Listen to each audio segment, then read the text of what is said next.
when I came to take out my sisters. They were in Bălţi. I didn't have a house, nothing, everything. It was a church instead of my house. They built something. Did you find anybody that you knew from before the war? I went in the cemetery. I found my grandmother in the cemetery. Her grandmother, you know, the whole mishpucha was in the cemetery. When you come to Russia, the first thing they take you is on the cemetery. There's no else they can take you. They cannot show you nothing. So they took me to the cemetery. Some, you know, stones were broken, but the cemetery was pretty good. You could find people there. As I indicated to you before, that I spent a few days in the military camps, Mogilov, camps without doors, without windows, a lot of snow, a lot of corpses outside. As I walked outside, I noticed in the side of the corpses a little Torah, wrapped, you know, in a little cover and with mud.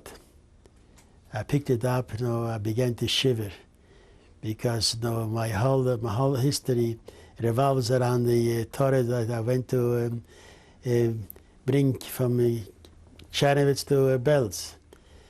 What shall I do with this Torah? To carry, I have no place where to keep it. So I decided that this Torah has to be buried, and I will take out this Torah when I'll survive. If I'm going to survive, I will come back and bring it back this little Torah. So I found a little tin box there, and put this little Torah in the box. And a few hours later, I was able to find a little piece of tin to dig a hole. And I dug a big hole, and I put this little Torah together with the box in the special place.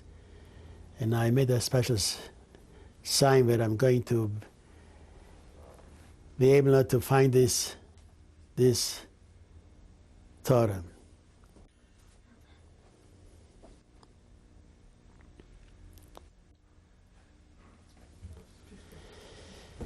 Well, many months, you know, say a few years passed by. I did not even know, think what happened to this Torah. But when I was liberated in 1944, I came back to this place, and I looked for it, and I was so happy to see that the bags with the Torah were there. I carried this wherever I went. I went now from Mogilov, I went to Chernovitz back in 1945, and I was there for and Chernovitz more than I would say about a year's time. I was in Chernovitz, and the Torah did not part of me, and I did not depart from the Torah. And you still have it today?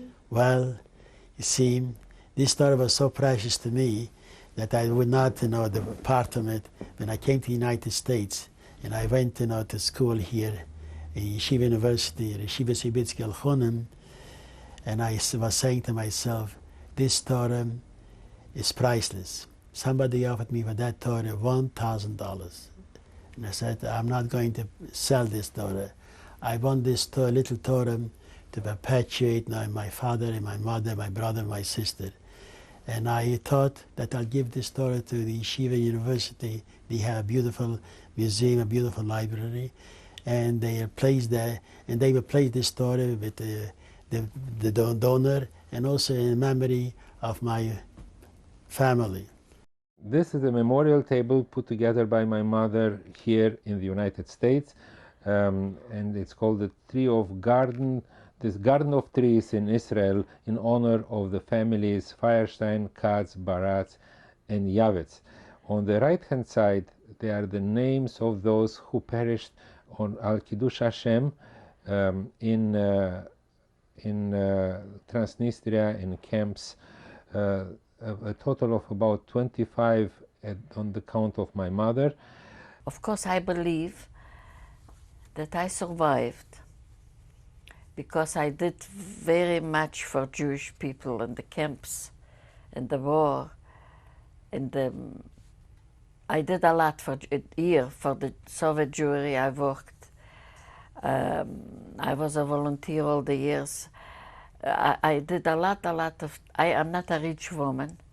I'm far away from being rich and far away from being comfortable. I'm just.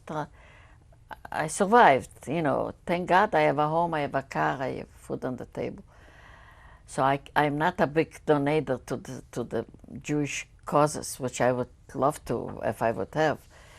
But I did my volunteer work a lot. I helped people in the hospitals. I never stopped, and I still don't. That made me a more committed Jew, I think, because it couldn't be that you had to suffer so much to be a Jew. So I am more committed to make stronger the Jewish people, the Jewish community, so we can survive and never will happen again. I am more a committed Jew because of the Holocaust. Would you have a message for your grandchildren and for all the children, the Jewish children? Yeah. My message is to be very good Jews. There are good times and there are bad times. They have to be Jews, and they have to work in the Jewish community to make them stronger. They have to work for Israel to make stronger Israel. Because right now we are very proud to be Jews, and I think that nobody will dare. Meanwhile, we will be strong to put a finger on us. It was a sense, you know, of being you know, an example that, you know, with all the terrible experience, with so much hardship, with so much persecution, you did not become bitter. You did not become despondent. Just the opposite. I feel that these years of concentration camp strengthened my character. And I did not become a bitter individual. Just my love now has increased tremendously. I have more and more compassion, more understanding, more love now for humanity. As a matter of fact, even the time when I had the opportunity to kill Germans. Can you talk about that? Yes, why can I talk?